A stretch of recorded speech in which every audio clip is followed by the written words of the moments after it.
L'opération annoncée à Sévaré s'inscrit moins comme un épisode isolé que comme un nouvel acte d'une guerre de contre-insurrection qui continue de structurer la vie politique malienne. Elle intervient dans un contexte où l'État malien, dirigé par la transition d'Assimi Goïta, cherche à afficher simultanément la maîtrise du territoire, la fermeté militaire et la continuité d'un pouvoir encore contesté sur le terrain institutionnel. Les faits bruts sont simples. Le lundi 1er juin 2026, l'état-major général des armées a annoncé que les FAMA avaient mené une frappe aérienne contre un refuge de groupes armés terroristes au sud de Sévaré, dans la région de Mopti. Le communiqué affirme que la cible, dissimulée sous couvert végétal, a été repérée par des missions de reconnaissance offensive, puis frappée avec succès, avec neutralisation de plusieurs combattants et destruction d'un stock logistique. Sévaré n'est pas un espace périphérique sans valeur stratégique. C'est un nœud militaire et logistique majeur du centre du Mali, au cœur d'une zone où l'insécurité reste chronique depuis des années. L'événement prend place dans une séquence récente d'intensification des opérations dans la région de Mopti, où les FAMA ont déjà revendiqué en avril et mai 2026 des frappes d'ampleur contre des sanctuaires armés. La lecture politique immédiate est donc celle d'un État qui veut démontrer qu'il conserve l'initiative militaire malgré la pression des groupes djihadistes sur le centre du pays. La crise sécuritaire actuelle ne naît pas de l'opération du 1er juin, elle s'inscrit dans une conflictualité installée depuis 2012, marquée par l'effondrement de l'autorité étatique dans de vastes portions du territoire, la fragmentation des acteurs armés et l'enracinement de logiques communautaires, criminelles et djihadistes. Mopti cristallise ces tensions parce qu'elle relie le centre du pays aux routes de ravitaillement, aux zones rurales disputées et aux espaces où les groupes armés peuvent pas se replier rapidement. Sur le plan institutionnel, la crise malienne est aggravée par la tension entre une logique de guerre permanente et une transition politique prolongée. La charte révisée en juillet 2025 a porté la transition à 5 ans renouvelables, tout en consolidant le rôle du président de transition et du CNT, ce qui a renforcé le pouvoir exécutif au nom de la pacification. Cette architecture entretient une contradiction. Plus l'État se présente comme rempart contre le chaos, plus il repousse l'horizon de la normalisation constitutionnelle. Les signaux d'alarme minimisés sont donc à la fois sécuritaires, persistance des attaques, blocage routier, pression sur les convois, et politique, fermeture durable de l'espace partisan et report de la compétition électorale. Le déclencheur immédiat est la détection d'un refuge camouflé au sud de Sévaré, puis sa destruction par vecteur aérien.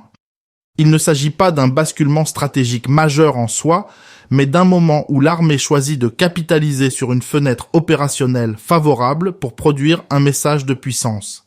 Cette frappe intervient après plusieurs semaines où l'armée malienne a multiplié les annonces de succès, notamment à Mopti et dans d'autres zones du pays. Pourquoi à ce moment précis ? Parce que le pouvoir de transition a besoin de montrer qu'il contrôle le tempo sécuritaire après une période de forte fragilité politique et militaire. Depuis les attaques coordonnées du 25 avril 2026 contre plusieurs sites du pays, la junte a dû composer avec une perception de vulnérabilité accrue. Dans ce contexte, annoncer une frappe réussie à Sévaré permet de réinstaller une narration d'initiative, de discipline et de riposte. Cette décision répond probablement à un calcul classique. Transformer une opération tactique en ressource politique.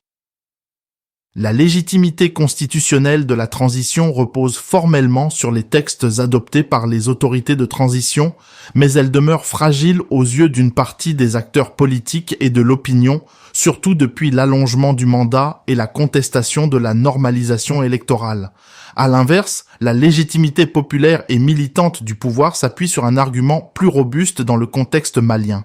L'armée et la transition se présentent comme les défenseurs de l'intégrité territoriale face à des menaces existentielles. La légitimité morale et historique du pouvoir militaire repose sur l'idée qu'en période de guerre, la priorité n'est pas l'alternance mais la survie de l'État.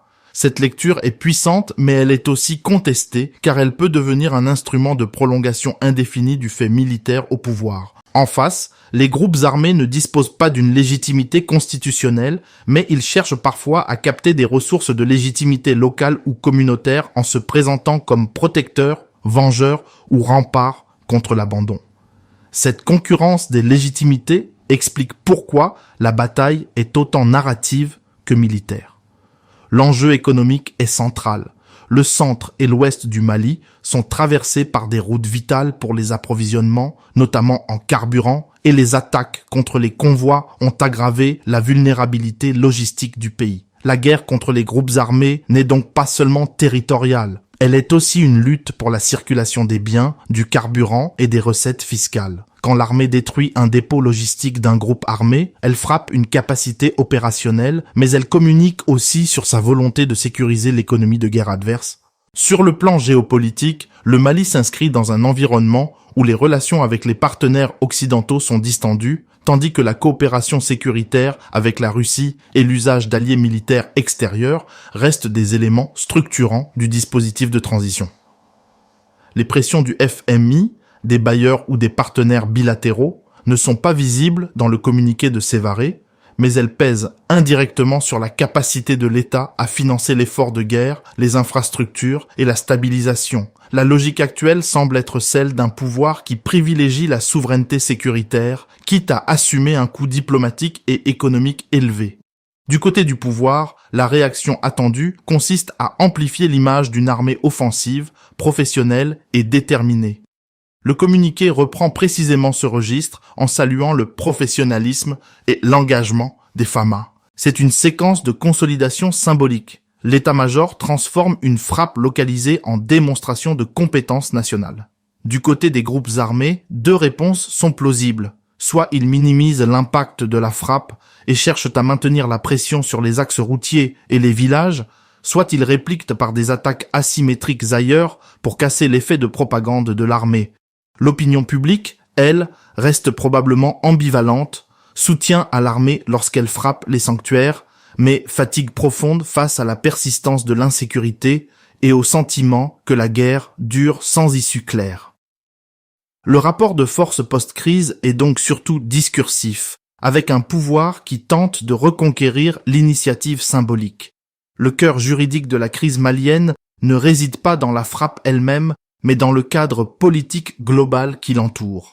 La révision de la charte de transition en 2025 a prolongé et stabilisé un ordre d'exception institutionnalisé avec une clause de conflit hiérarchisant constitution et charte et une ouverture à la participation politique des dirigeants de transition aux futures élections.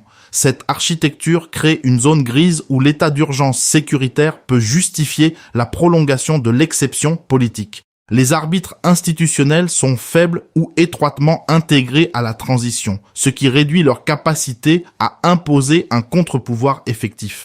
En pratique, la question n'est pas seulement de savoir si l'armée agit légalement contre des groupes armés, ce qui relève de sa mission, mais si la logique de guerre sert à pérenniser un ordre politique où l'exception devient la norme.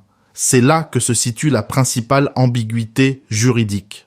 Les FAMA enchaînent plusieurs succès tactiques, les groupes armés évitent une confrontation frontale autour de Sévaré et l'État parvient à sécuriser temporairement les axes majeurs. Probabilité moyenne.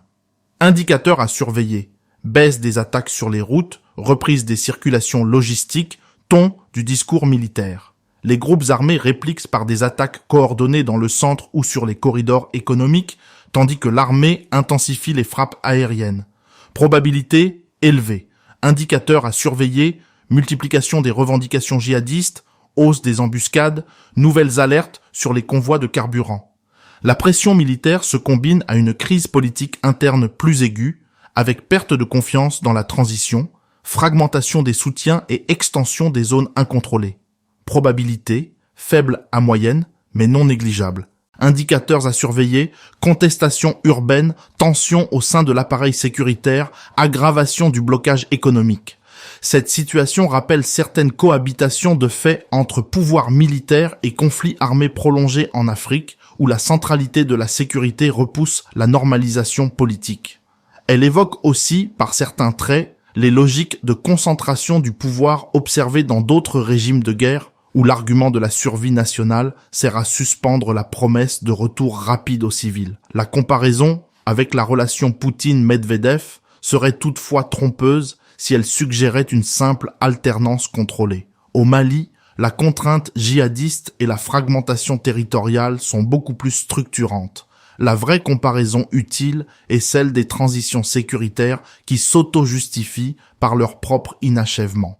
Plus la guerre dure, plus le pouvoir peut prétendre qu'il est prématuré de sortir de l'exception.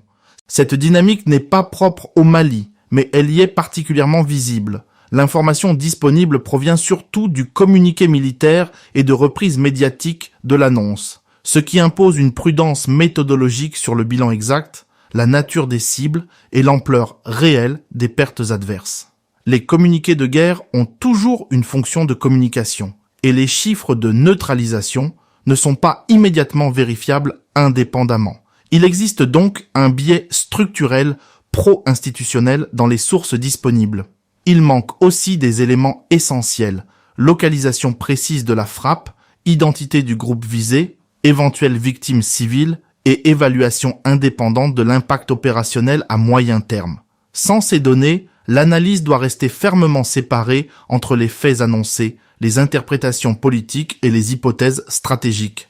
En définitive, la frappe de Sévaré montre surtout un État malien qui cherche à transformer chaque succès tactique en preuve de légitimité politique, au moment même où la transition reste contestée, prolongée et dépendante de ses résultats sécuritaires. La vraie question est donc la suivante. Cette stratégie de militarisation du pouvoir peut-elle encore produire de la stabilité durable ou ne fait-elle que repousser l'épreuve décisive de la normalisation politique ?